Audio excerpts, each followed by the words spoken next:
Jack Hanma gusto ng labanan etong si Kaoru Hanayama. Baki Hanma binalaan na nga etong si Kaoru Hanayama. Yan nga ang ating mga pag-uusapan dito sa ating i-review na Chapter 37 at Chapter 38 ng Baki Reien. Pero bago natin simulan yan ay pakipindot muna etong like at subscribe button para na rin sa pag-unlad dito sa ating munting channel. At tara, simulan na nga agad natin. So bago nga tayo magsimula, dito sa ating chapter 37 at chapter 38 ay onting recap muna tayo dito sa ating previous chapter na chapter 35 at 36. So dito nga sa chapter 35 mga tol ay dito nga naganap etong pagsasalita neto ni Pickle na Jack Quinn na kinagulat naman neto ni Jack Hanma. At natapos nga etong chapter na kung saan umalis na nga sa underground arena etong si Pickle at iniwan na gulat etong si Jack. At dito na nga papasok etong chapter 36 kung saan dito naman naganap pagtapos nga netong laban neto ni Pickle at Jack Hanma ay bigla ngang bumaba sa underground arena etong si Kaoru Hanayama. At dito ngay nagkasagutan at nagkainitan nga etong dalawa. At dito na nga natin papasok etong chapter 37 na kung saan may pamagat nga na blood. At ang cover nga ng chapter na to ay etong si Kaoru Hanayama. At dito nga sa first panel ay kagad ngang pinakita etong face to face neto ni Kaoru Hanayama at Jack. At dito nga tinanong neto ni Jack Hanma etong si Tokugawa kung nagsimula na nga daw ba etong laban. At dito ngay seryosong sumagot etong si Tokugawa na tumahimik ka Jack, ganyan mo gagawin? Hindi ito basta-bastang maliit na laban. Pwede tayong magsimula kahit kailan. At dito ngay napabuntong hininga etong si Jack Hanma at sabay sabi, sa ganitong sitwasyon malinaw ang desisyon kung kailan magsisimula at sa taong nasugatan daw yun. At dagdag pa nga dito neto ni Jack, sa madaling salita, kung wala akong problema, wala rin dapat tayong problema. At dahil nga sa mga binitawang salita neto ni Jack Hanma ay nagiyawan nga etong buong crowd ng underground arena. At dito ngay nakangiti etong si Tokugawa na sinabi kay Kaoru Hanayama na pwede siyang magsalita ng magsalita pero at dito ngay seryoso lang etong si Kaoru Hanayama mga tol. At sabay sabi nga dito neto ni Hanayama, dinudugo ka ngayon. At dito ngay nagulat etong si Jack Hanma sa sinabi neto ni Hanayama at pati na rin etong buong crowd ng underground arena na kung saan nagtaka na nga rin silang lahat. Dahil tama naman daw etong si Hanayama. At dito ngay sumagot etong si Jack Hanma na ano naman, anong pakialam kung dumudugo ako? At sinagot naman agad siya neto ni Hanayama na hindi ako sanay makakita ng dugo. Na kinainis naman neto ni Jack Hanma at nagalit nga siya rito. At sabay sabi, hindi ba isa kang basagulero? Hindi ba sanay ka sa mga suntukan sa kalsada? At dito nga mga tol, tumatawa lang etong si Tokugawa rito. Habang etong si Jack Hanma ay nababad trip. At dito ngay kalmadong nagsalita etong si Hanayama na siguro nga yan ang sinasabi ng lahat. At dito nga mas lalo pang na bad trip etong si Jack Hanma. At sabay sabi nga dito kay Tokugawa, Mr. Tokugawa, pakiusap, magsalita naman po kayo. At dito ngay seryosong sumagot etong si Tokugawa na wala ka nang dapat ipag-alala Jack. Sa dami ng malalim mong sugat sa katawan, malinaw na ikaw ay nasugatan. At dagdag niya pa nga rito na kapag tuluyan kang gumaling, lalabas siya at haharap sa'yo. At dito ngay ngumiti etong si Tokugawa at sinabi na at sigurado akong malalampasan niya na rin ang takot niya sa dugo bago dumating ang oras na yun. At dito na nga tumango etong si Hanayama at sabay taas nga ng kamay at sabay sabi nakita tayo pagdating ng araw na yun. At dito na nga umalis etong si Hanayama at dito nga'y gulat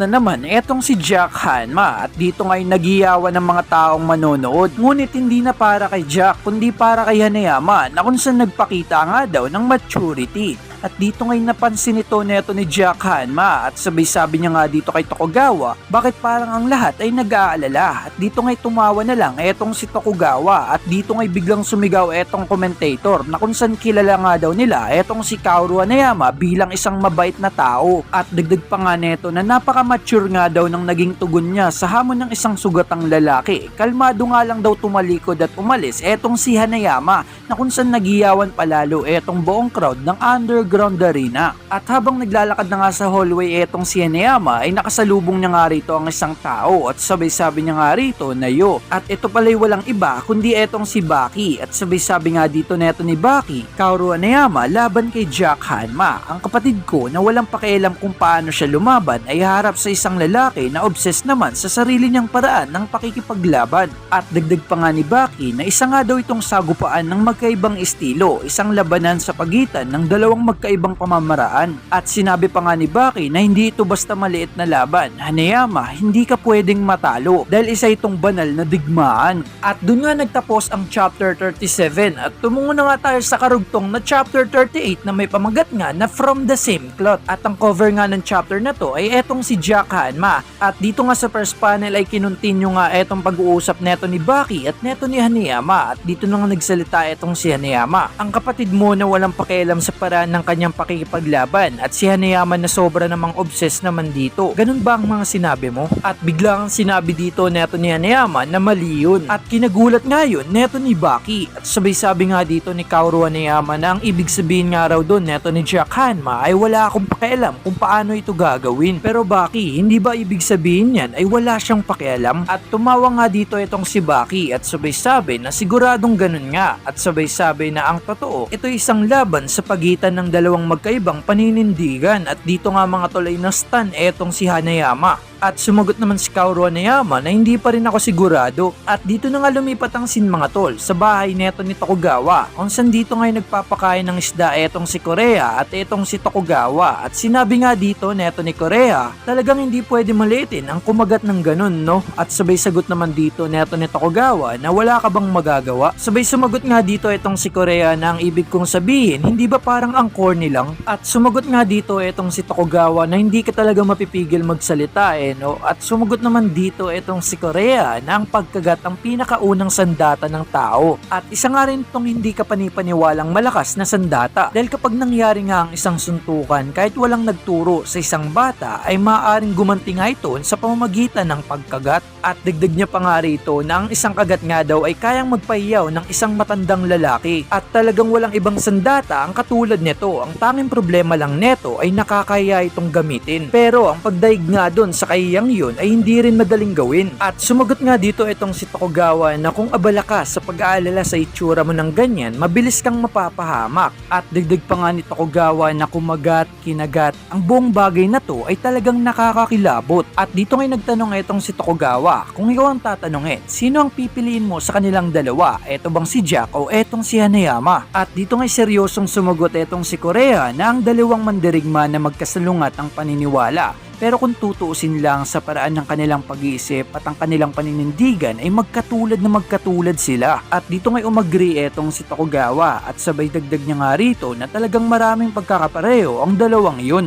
At dito na nga lumipat ang scene sa isang building kung saan nandito nga etong si Jack Hanma na nagpapagaling at may tinitignan nga siya rito. At ang nakalagay nga rito mga tol ay Hanayama Group Second Chairman, Head of Subordinate Kizaki Kyoichiro. At napasabi nga dito etong si Jack Hanma na mula ba ito sa kumpanya ng pinagtatrabahuan ng lalaking nakilala ko. At napapaisip pa rin dito etong si Jack, mga 2 kilo nga daw ng liver sashimi ang basta nalang isinabit sa kanyang pintuan. At may nakasulat nga sa likod nito, regalo yan mula kay boss, mag-ingat ka. At dito ngay tinikman neto ni Jack Hanma at nagulat nga siya sa pagkain niya rito na kung saan sobrang sarap nga raw neto. At bago niya pa nga daw itong makagat ay bigla na nga lang daw itong natutunaw. At dito nga mga tol ay sinabayan nga ito neto ni Jack Hanma ng kanyang drugs at dito ay sinabay-sabay niya na nga etong binigay sa kanya na liver na kung saan napaisip nga siya rito na kung saan parang inumin nga daw ba ito o cotton candy. At ngayon napagtanto niya nga na hindi nga daw dahil mas malambot pa nga daw to roon.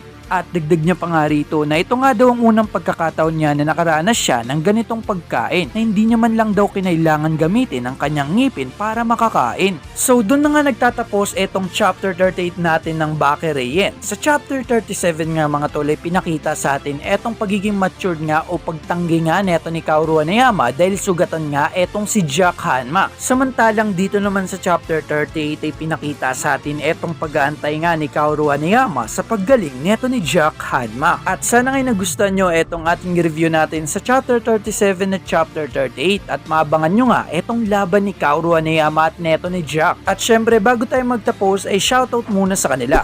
Maraming salamat sa panonood at pagsuporta dito sa ating YouTube channel. Kaya naman kung hindi ka pa nakasubscribe at like ay pakipindot na yan. So hanggang dito na nga lang ako. Maraming salamat sa panonood. Peace out.